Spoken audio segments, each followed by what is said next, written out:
Alright, so let's begin with my first ever commander deck, Dysphoria Syndrome. It is, as you can see, Dimir colors.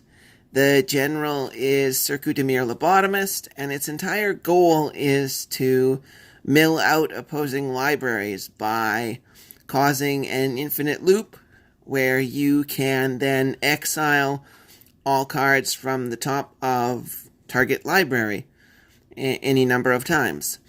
As you'll notice, Circu Dimir Lobotomist, whenever you play a blue spell, you get to exile the top card of target library.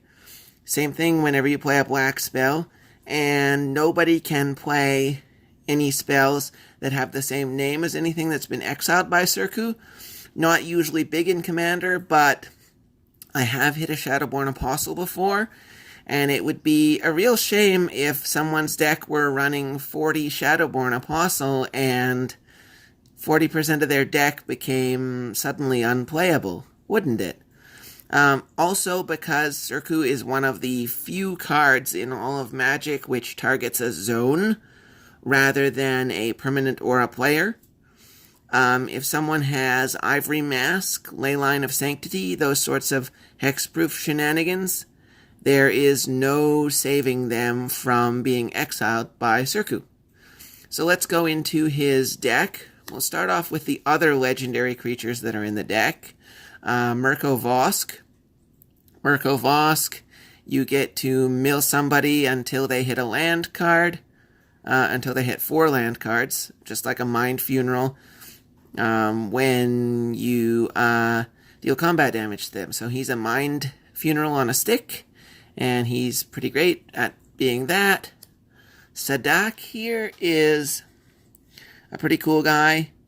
He, when he hits somebody, he doubles in size, and he mills them for that many.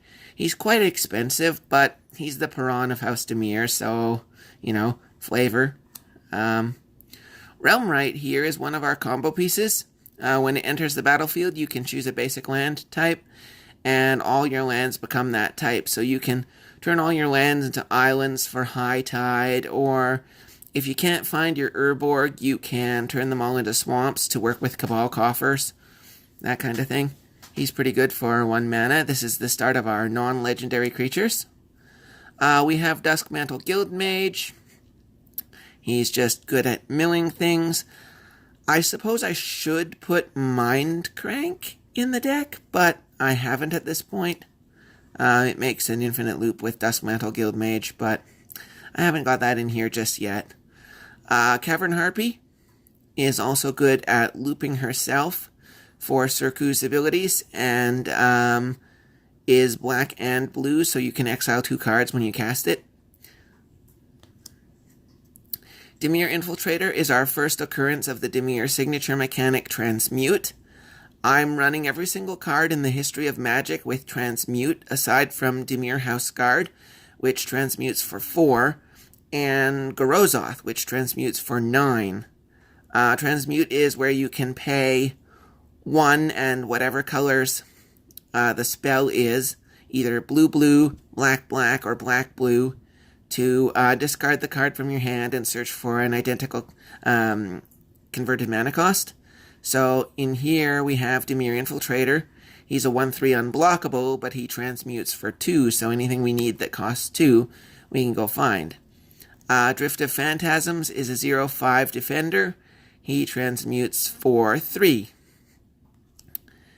Jace's Archivist is a Windfall on a stick. Everybody discard their hand and draw cards equal to the greatest number of cards the player discarded this way.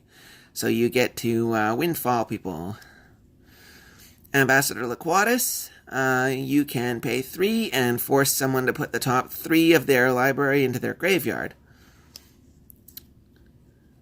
Cryptghast is a mana doubler. We need a lot of those to create our infinite loop, as you'll see later.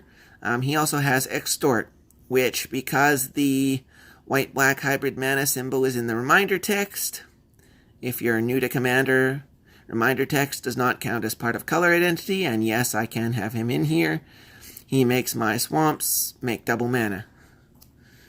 Windborn Muse. Beginning of each player's upkeep, that player puts the top X from their library into their graveyard, where X is the number of cards in their hand. It's just good mill. It, keeps people going down in deck size. Consuming Aberration. Here's the foil pre-release promo. It has power and toughness equal number of cards in all opponents' graveyards, and whenever I cast a spell, each opponent has to reveal until they hit a land, and then put those in their graveyard. So he gets pretty big pretty fast.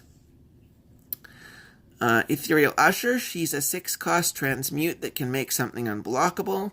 Say we need to force through our Consuming Aberration, or we want to force through a giant Sadak, but normally you're not in the combat phase much with this deck. Mostly she's just here to transmute for 6-cost things. Netherborn Phalanx. When he comes into play, they lose a life for every creature they control, so he's good against token decks and things that have a real go-wide strategy, but he also transmutes for 6. So those last 2 guys you could transmute and get your Consecrated Sphinx here. Whenever an opponent draws a card, I get to draw 2. And here's our big baddie, Palancron. When he enters battlefield, you untap 7 lands, up to.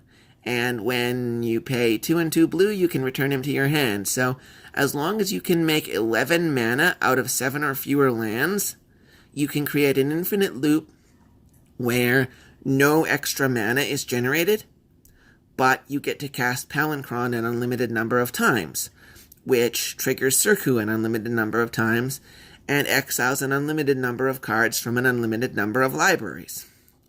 But if you can generate 12 mana from 7 or fewer lands, you will get unlimited mana along with your unlimited mills out of Surku, or you could use that unlimited mana to cast Surku if for some reason you haven't got Surku on the battlefield. Dire Undercurrents is our first enchantment. Whenever a blue creature comes into play under my control, I get to have target player draw a card. And whenever a black creature comes into play under my control, I can have somebody discard a card. I can use the draw on me. I can use the discard on you. Here we have Necrogen Mists. At the beginning of each player's upkeep, that player discards a card from their hand. Simple. Memory Erosion. Whenever an opponent plays a spell, that player puts the top 2 cards of their library in their graveyard. Rhystic Study. Whenever an opponent plays a spell, I get to draw a card unless they pay 1. A staple of blue decks everywhere. Sphinx's Tutelage. Whenever I draw a card, target opponent puts the top 2 of their library into their graveyard. If they both are non-land cards that share a color, repeat the process. Jace's Erasure.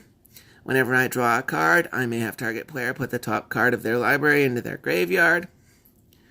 Parallel Thoughts is somewhat underrated. I don't see it a lot in decks.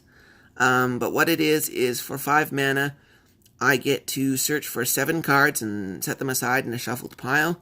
Then whenever I would draw a card, I can draw from the shuffled pile. But it's like eggs. You don't want to put all your eggs in one basket. So don't throw all your combo pieces into Parallel Thoughts, because then if somebody disenchants Parallel Thoughts, there go all your combo pieces.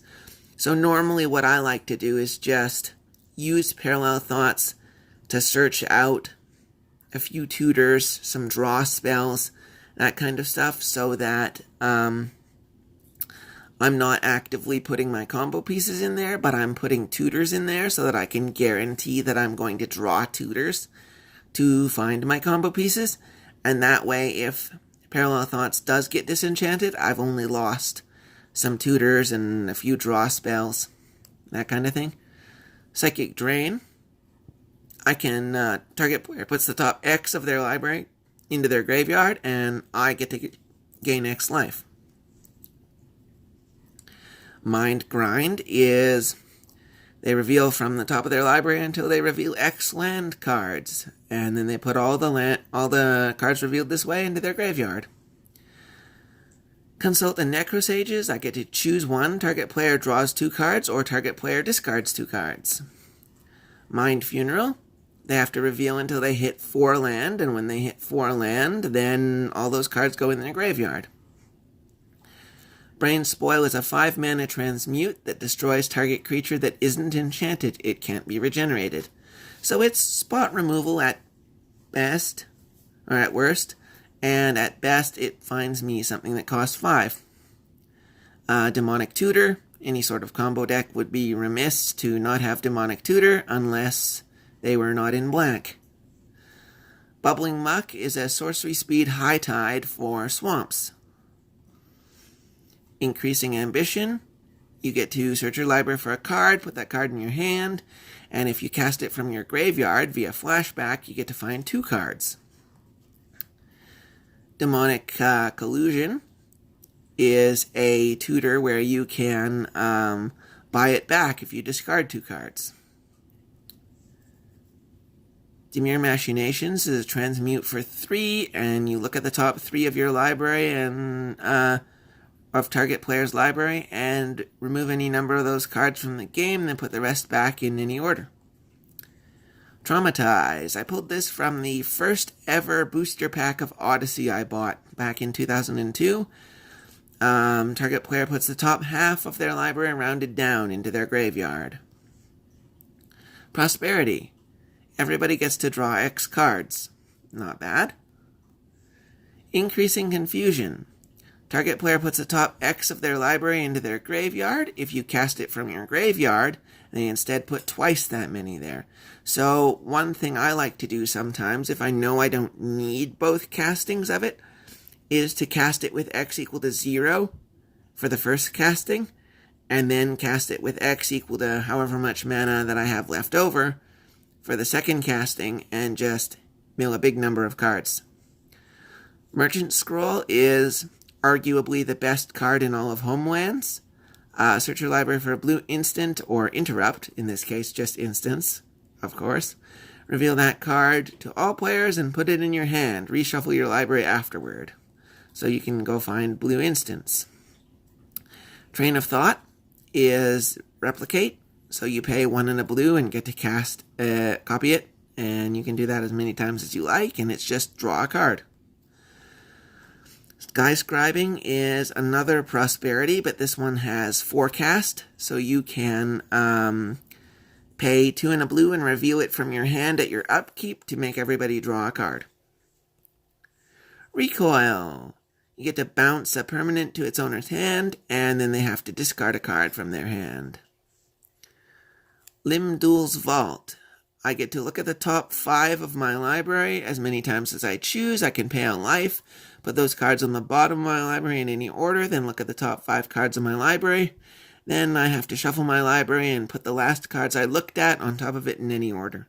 So you get to reorder your library until you find 5 you like to put on top. This is Clutch of the Undercity. It's a transmute 4, and it returns target permanent to its owner's hand, and then they lose 3 life. It's quite good removal. Here is Perplex. I get to counter a spell unless they discard their hand, and it also transmutes for 3. Shred Memory. Remove up to 4 target cards in a single graveyard from the game, transmute for 2.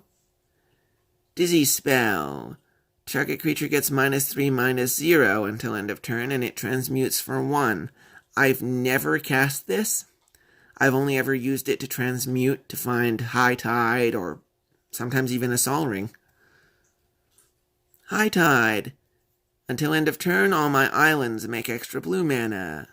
It works with Palancron, just like Bubbling Muck, to make that mana that I need to get my infinite loop going. Cyclonic Rift. You'd be remiss in any blue deck to not run this. You get to bounce one non-land permanent that you don't control, and if you overload it, you get to bounce all non-land permanents that you don't control. Muddle the Mixture. Counter target instant or sorcery spell, transmute 2. Frantic Search. Draw 2 cards, then choose and discard 2 cards, untap up to 3 lands. Target player draws X cards from Blue Sun Zenith, and then you shuffle Blue Sun Zenith into your library. And Fact or Fiction is great in any blue deck. Reveal the top 5 cards of your library. An opponent separates those cards into 2 face-up piles. Put one pile in your hand and the other in your graveyard. We have a foil here, Induce Paranoia. Counter target spell, and if black was spent to play Induce Paranoia, that spell's controller puts the top X of their library into their graveyard, where X is the spell's converted mana cost. Now we're into artifacts. Caged Sun. We choose a color when it enters. Creatures of that color get +1/+1, which we don't really care about. And whenever a land adds that color of mana to my mana pool, I get an extra 1 of that color mana. So if I make blue, I get to make double blue. If I make black, double black, etc. Gauntlet of Power is basically the same thing as Caged Sun. It costs 1 less mana and it only affects basic lands rather than all lands. Dimir Cluestone is a mana rock that you can pay blue and black and sacrifice it to draw a card. Altar of the Brood. Whenever another permanent enters the battlefield under my control, each opponent puts the top card of their library into their graveyard. This is the Ugin's Fate promo version from pre-release. Dimir Signet is your Dimir Signet. You pay 1 and you get black-blue. Sol Ring, we would never have a commander deck that doesn't run it unless you're playing by some sort of ban list that doesn't allow it. Dimir Keyrune. You can make blue or black out of it, or you can turn it into a 2/2 blue and black horror artifact creature token until end of turn, which is unblockable. Mesmeric Orb. Whenever a permanent becomes untapped, that permanent's controller puts the top card of their library into their graveyard. Morphic Pool, your new Battle Bond duel. It enters tapped unless you have 2 or more opponents. Then we have some islands and swamps, all of which are from Ravnica City of Guilds for flavor purposes.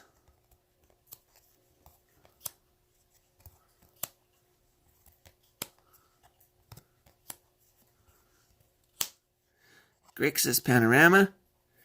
You can pay 1 and tap it and sacrifice it to search for a basic island, swamp, or mountain. Esper Panorama, same deal. Pay 1, tap it, sack it for a basic plains, island, or swamp. Polluted Delta, you get to fetch an island or swamp. This case it doesn't have to be basic. Watery Grave, the Shockland. Enters tapped unless you pay 2 life. It's also fetchable with Polluted Delta. Same here with Sunken Hollow, which enters tapped unless you control 2 or more basic lands. Also fetchable. Teleria West is a transmute for 0. Ghost Quarter, you can sack it to destroy a land, and then they get to find a basic. Duskmantle, the Dimir Guildhall. You can pay a blue, a black, and tap it to mill them, to mill target player for 1. Not a very great card, but flavor. It oozes flavor. Nephalia Drownyard is the same thing. It costs 1 more mana to activate, but it mills them for 3. Cabal Coffers. It makes black for each swamp I control. Urborg makes all my lands into swamps. Bojuka Bog means that I can exile all cards from a graveyard. Halimar Depths lets me look at the top 3 and rearrange them in any order. Drowned Catacomb is your check land. It enters tapped unless I control an island or a swamp. Choked Estuary enters tapped unless I reveal an island or swamp from my hand. Tainted Isle. It makes colorless mana, but if I have a swamp, it makes black or blue. Underground River, your Ice Age Painland. You can make colorless with it, or you can make black or blue and it damages you. Your Sunken Ruins is your filter land. You can pay a black-blue hybrid to make blue-blue, blue-black, or black-black. Creeping Tar Pit is your manland. He can pay 1 a blue and a black and become a 3/2 blue and black elemental until end of turn. That's unblockable. Temple of Deceit is your scryland. It enters tapped, but you get to scry. Dimir Aqueduct is your guild Karu. It enters tapped. It bounces something when it enters. Land, that is, back to your hand. And it makes blue-black. So you could use it to rebuy Bajuka Bog, Helmar Depths, Temple of Deceit, those kind of things. Drowned Catacomb, or Darkwater Catacomb, is your Odyssey filter land. It does basically the same thing as a Dimir Signet. Dark Slick Shores is the fast land. It enters tapped unless you control 2 or fewer other lands. And River of Tears is your future sight land in these colors. It makes blue, but if you've played a land this turn, it makes black instead. So that is Dysphoria Syndrome, my blue and black Dimir, Circuit Dimir Lobotomist Commander deck. Thank you for watching, and have a good day.